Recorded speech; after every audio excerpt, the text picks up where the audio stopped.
And attorney and radio personality Mo Ivory joins me from Atlanta. Mo, always great to see you, of course. Of course. Now, let me ask you this. We just talked about, and let's talk about now, the elephant in the room venue. You heard it there, Mo. February 2nd, National Chris Kyle Day. And, of course, he went to college in Stevensville. So talk to us about whether or not there could be a trial, a fair trial given here to Eddie Ray Routh.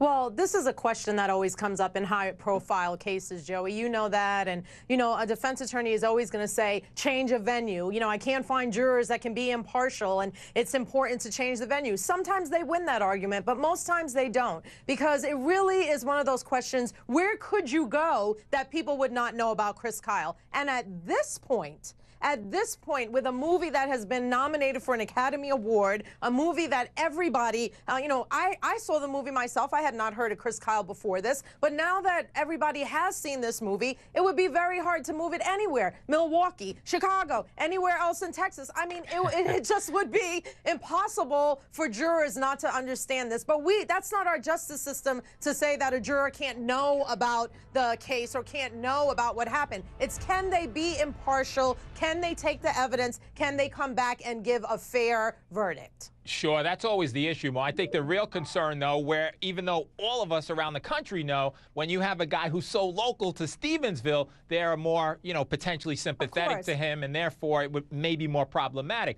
But moving on to something else, it certainly sounds like Routh had a lot of trouble readjusting to civilian life. So thinking about that and thinking about Routh and the fact that he served in Iraq himself and the fact that he went on a humanitarian mission in Haiti, how does that play into the jury in terms of their sympathy for him, if at all, in your view? What say you, Mo? Well, yeah, well, I absolutely think it plays into it. I mean, they will look at the totality of what he was suffering from. But let's not forget that Chris Kyle also suffered from PTSD and had many times that he was struggling to come out of the depression, to come out of the memories of having served. But he was able to make logical decisions, to be able to become a civilian and fit back into civilian lifestyle. So that alone, suffering from PTSD, does not mean that then that would drive you to go and shoot two people, you know, at a shooting range. So I don't think that alone would garner enough sympathy for the jury to say, okay, well, that means he definitely didn't know what he was doing was wrong and that he was totally having a psychotic episode. Because if you really look at the numbers,